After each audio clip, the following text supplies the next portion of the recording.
Bonjour à tous, bienvenue à ce webinaire sur les différents scénarios pour bâtir vos communautés. Je me présente, Pascal Lapierre, et je serai accompagné aujourd'hui de la magnifique Anne Canel qui va faire les présentations des scénarios. Donc, à l'ordre du jour aujourd'hui, le mot bienvenue. Bonjour. Ensuite, l'objectif du webinaire, suivi de la présentation des différents scénarios. Et dans les scénarios, vous allez voir, on va parler un peu de Teams et on va vous présenter rapidement un petit coup d'œil qu'est-ce que Teams peut vous offrir. Et évidemment, on va terminer avec une période de questions. Donc, on a quand même beaucoup de choses à vous présenter. Sans plus tarder, je cède la parole à Anne. Bon webinaire. Alors, bonjour tout le monde, bienvenue au webinaire qui porte sur les scénarios pour bâtir vos communautés. En fait, le but du webinaire, c'est très important de spécifier, c'est que aujourd'hui, le but, c'est de vous donner des pistes pour vous aider à planifier vos actions dans l'année à venir. Donc, c'est vraiment de donner des pistes. Il y a des solutions qui sont déjà développées, qui sont en place, qui sont fonctionnelles, et d'autres solutions qui seront à venir dans les semaines, dans les mois à venir également. Alors, moi, j'ai travaillé avec quelques commissions scolaires, dont Estuaire, Portage en Outaouais et Deschênes. Et on a fait un petit comité. Si ça vous intéresse de participer au petit comité, s'il vous plaît, nous en faire part.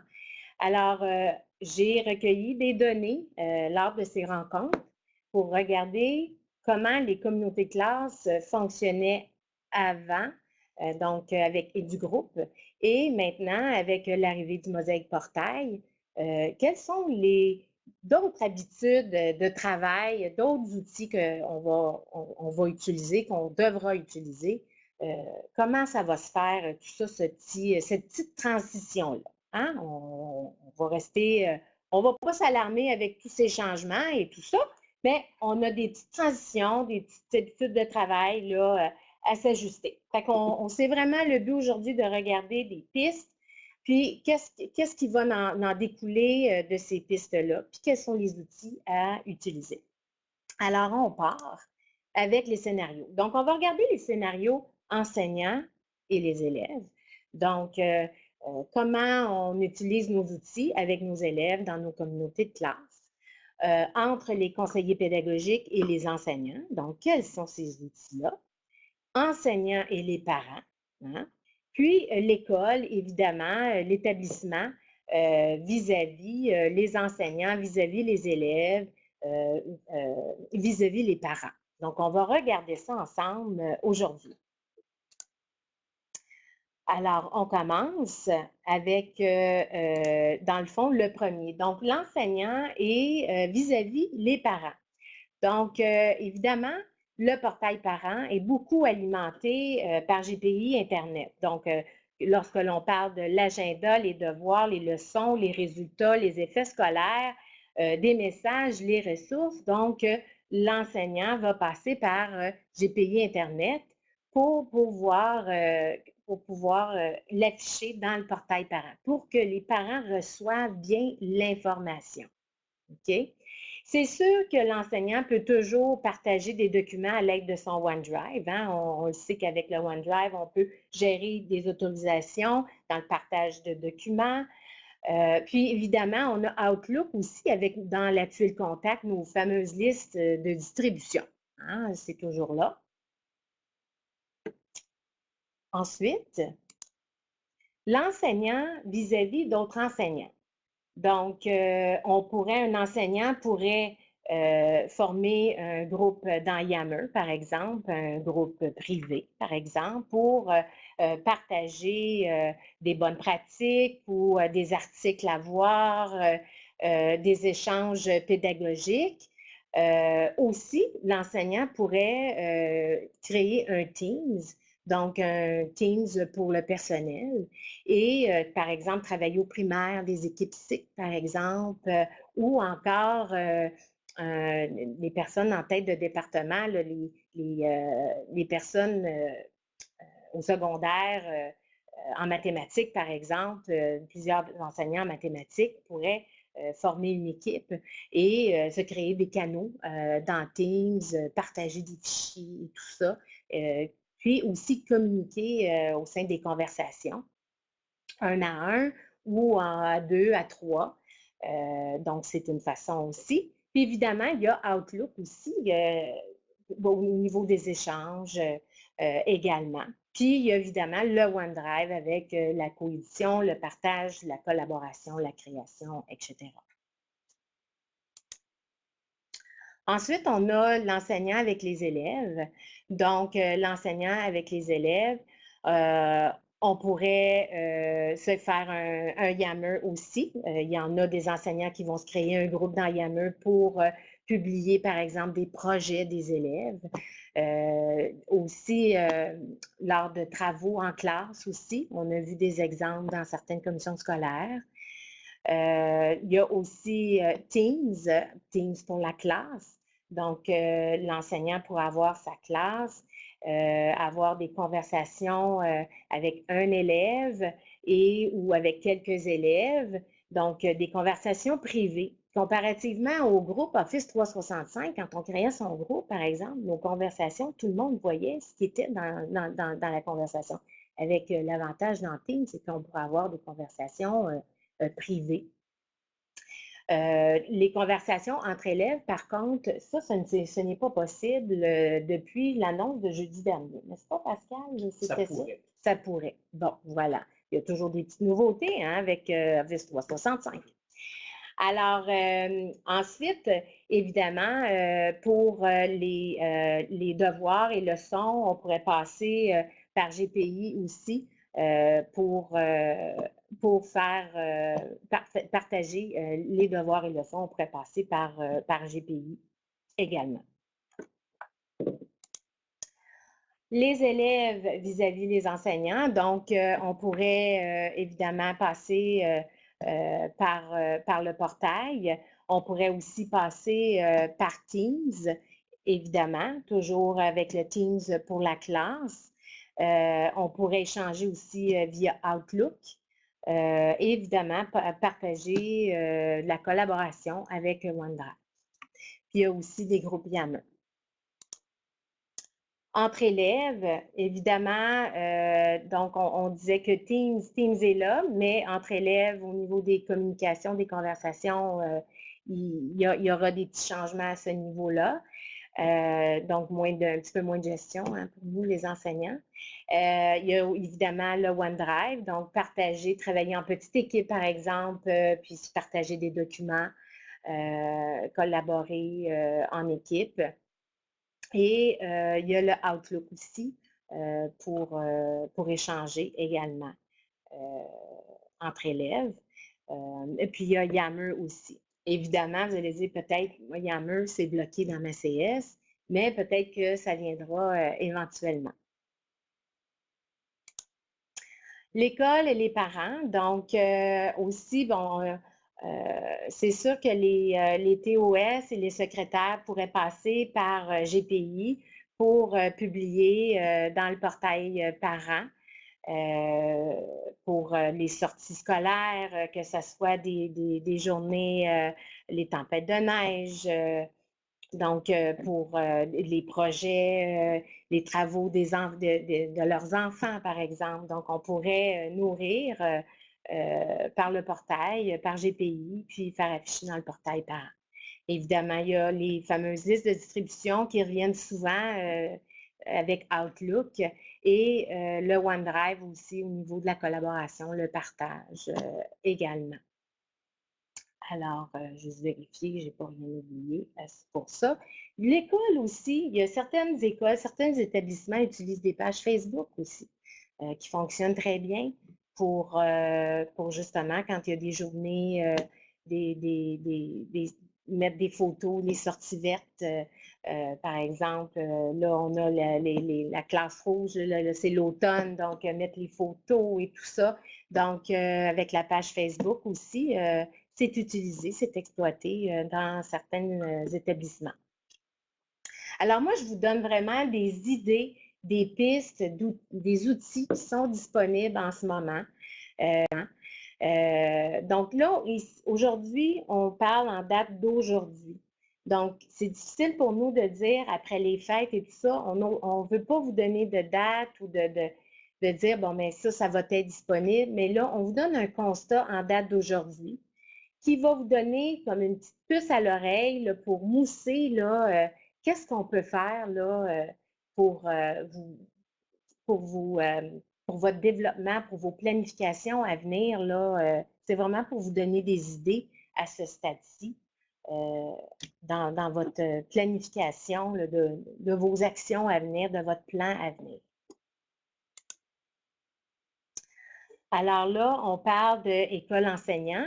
Donc, l'école pourrait, via le OneDrive aussi, via Outlook qui est toujours là, mais l'école pourrait, mettons, un directeur d'école pourrait créer un Teams pour le personnel, un Teams staff pour ses enseignants.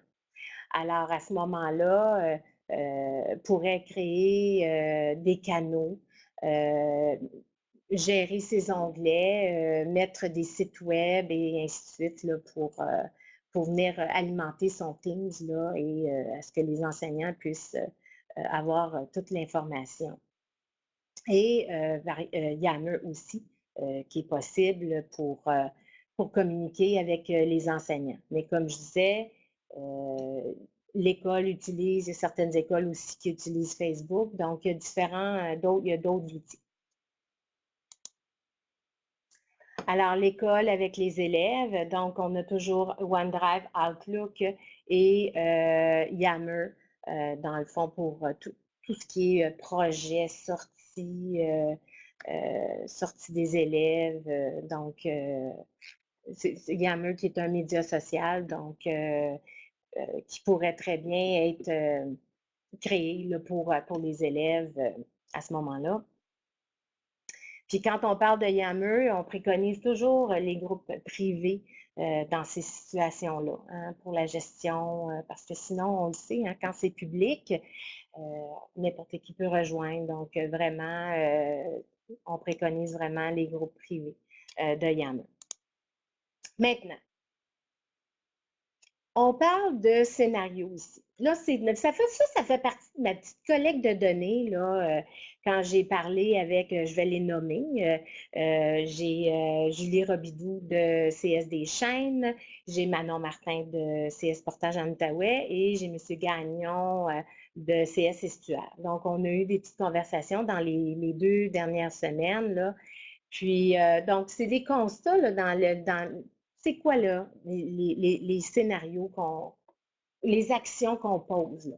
Donc, au niveau de l'agenda, donc l'agenda qui est nourri par GPI, qui s'affiche, quand on parle d'agenda, on parle d'horaire, hein, qui est affiché dans le portail. Donc, on parle d'enseignants-élèves ici. Donc, le plan de travail. Donc, quand on parle du plan de travail, on peut très bien aller dans Teams pour la classe. À ce moment-là, mettre des plans de travail à toutes les semaines. Ça peut être un plan de travail pour le mois, pour un semestre, une session, une étape plutôt. Donc, on pourrait très bien aller mettre ça dans Teams. Des tâches disciplinaires. Donc, les tâches disciplinaires, on pourrait créer des canaux.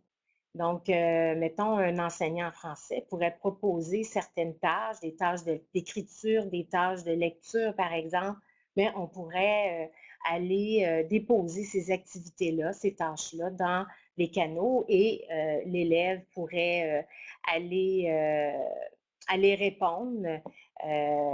Puis pour l'enseignant, c'est sûr que c'est bien pour garder les traces, voir la progression d'élèves, par exemple. Donc, Teams, un très bel outil là, pour garder les traces puis voir la progression d'élèves. Le courriel, les messages, évidemment, on pourrait passer aussi par Teams. Donc pour faire des annonces, échanger. Donc, comme je disais tantôt, Teams est très bien pour des conversations privées. Donc, un enseignant qui veut parler à un élève qui a des troubles d'apprentissage ou il éprouve certaines difficultés, ou encore là, un élève qui aurait des explications supplémentaires, mettons sur une résolution de problème en mathématiques, par exemple. Donc, On pourrait très bien aller chercher des explications dans Teams, recueillir de l'information. Un enseignant pourrait aller mettre, par exemple, un petit outil de sondage pour aller voir, pour connaître le pouls de ses élèves,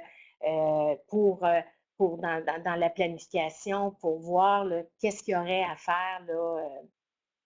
Est-ce qu'il y a une petite révision à faire? Planifier des fois aussi, des fois, il y a une petite récupération aussi, du tutorat aussi qu'on pourrait donner après l'école, par exemple. Donc, tout ça peut se faire dans Teams, dans les communications. On a aussi des suggestions de sites, des vidéos, des ressources, mais ça, on pourrait toujours l'alimenter par GPI et l'afficher dans le portail. Ça, là, c'est vraiment, vraiment intéressant. Alors, donc, toujours alimenté par GPI pour les enseignants, GPI Internet. Conseillers pédagogiques et les enseignants, donc, ce qu'on propose, ce qui ressort, mais c'est toujours en date, je répète, toujours en date d'aujourd'hui, parce qu'on vous propose des pistes, il y a des solutions qui sont prêtes là, mais qu'il y en a d'autres qui seront prêtes peut-être après les fêtes, là, hein, dans les semaines à venir. Donc, on vous donne là, le topo aujourd'hui, c'est vraiment un constat aujourd'hui. Donc, aujourd'hui, on parle entre conseillers pédagogiques et enseignants de Teams. Alors, peut-être dans les semaines à venir, il y aura d'autres outils. OK? Donc, c'est vraiment aujourd'hui, là, c'est pas que c'est coulé dans le béton pour la vie, là, hein? On s'entend. Alors, un conseiller pédagogique va se créer un Teams pour le personnel. Puis la beauté du Teams pour le personnel, comme le Teams pour la classe, c'est que vous avez le bloc-notes staff intégré aussi. Donc, c'est super intéressant. On a pu aller cliquer sur la tuile, sortir de Teams, aller cliquer sur la tuile bloc-notes pour le personnel, puis le créer. C'est déjà créé automatiquement. Donc, dans l'espace de collaboration, dans la bibliothèque de contenu. Donc, on pourrait aller mettre, là, alimenter, dans le fond, le programme pour l'année, par exemple, avec les activités, puis en lien avec la progression des apprentissages. Donc, c'est vraiment un bel outil pour ça. Pour annoncer les formations au cours de l'année, hein, du perfectionnement. Donc, le calendrier du développement professionnel des enseignants pourrait être dans Teams. Les documents consultés, des vidéos, des sites, l'évaluation aussi, hein, les articles, la progression, ainsi de suite. Donc, ça pourrait très bien aller dans Teams. Des convocations, des rencontres, l'agenda, le partage de documents. Donc, se créer des scénarios, des situations d'apprentissage et d'évaluation aussi. C'est un bel endroit aussi dans Teams. Un CP, par exemple, en français, pourrait se créer des canaux. En français, il pourrait dire, bon, mais là, on se crée un canal littératie jeunesse. La phonétique, par exemple. Donc, différents canaux, différents sujets qui pourraient être très bien créés au sein de des canaux de Teams, par exemple. On est correct dans le temps? C'est pas vrai. Enseignants-parents, j'achève. Alors, dans l'enseignant et le parent. Donc, l'outil, notre coup de cœur, hein, le portail parent. Donc, toujours alimenté par GPI Internet. Donc, aller mettre un plan de travail, par exemple, les devoirs, les leçons, l'agenda aussi, mettre des messages. Donc, c'est vraiment l'outil ultime, je dirais, là, donc pour échanger avec les parents. Puis mon coup de cœur à moi, c'est que quand on arrive dans le portail parent, l'enseignant, en un clic, il peut écrire à tous ses parents en un clic. Ça vaut la peine. Pascal, qu'est-ce que tu en penses? Hein? Oui. Ça, là, extraordinaire, en un clic. On veut écrire à certains parents, on choisit les élèves, on leur écrit. Donc, en un clic, là, le tour est joué. Donc, c'est vraiment là, des beaux coups de cœur. Puis évidemment, on a mis Outlook aussi pour échanger aussi avec les parents. Alors, qu'est-ce que Teams en gros? Donc, on en a parlé. Donc, Teams, on va avoir des conversations privées, des conversations publiques. On pourrait même se faire des forums, des wikis. On pourrait intégrer des souhaits, les devoirs. On pourrait mettre même le calendrier, voir ces événements de la journée. On a dans Teams le bloc-notes de classe, dans Teams pour la classe. Dans le Teams Staff, on a le bloc-notes pour le personnel qui est intégré. On a le lien vers SharePoint aussi, donc vers notre bibliothèque de contenu en SharePoint. On peut faire un lien vers Stream, donc on veut faire visionner la vidéo à nos élèves, par exemple. On peut faire un lien, on peut aller gérer nos onglets puis mettre des hyperliens dans nos onglets dans Teams. Et mettre directement des sites web là aussi. Alors, Teams, c'est un bouquet d'outils, de ressources qu'on peut alimenter et plus encore. Voilà. Alors, c'est terminé. Ça passe vite, mais il semble que je viens de commencer. Alors là, on est prêt. Est-ce qu'il y a des questions? Y a-t-il des questions? Oui, on y va. Déjà, une question dans le portail enseignant. Est-ce qu'il y a des travaux prévus pour faire du partage avec les élèves? Oh, c'est la question du jour. Écoutez, et que c'est difficile. Mais je dois dire que c'est l'équipe, le comité, l'équipe est en réflexion.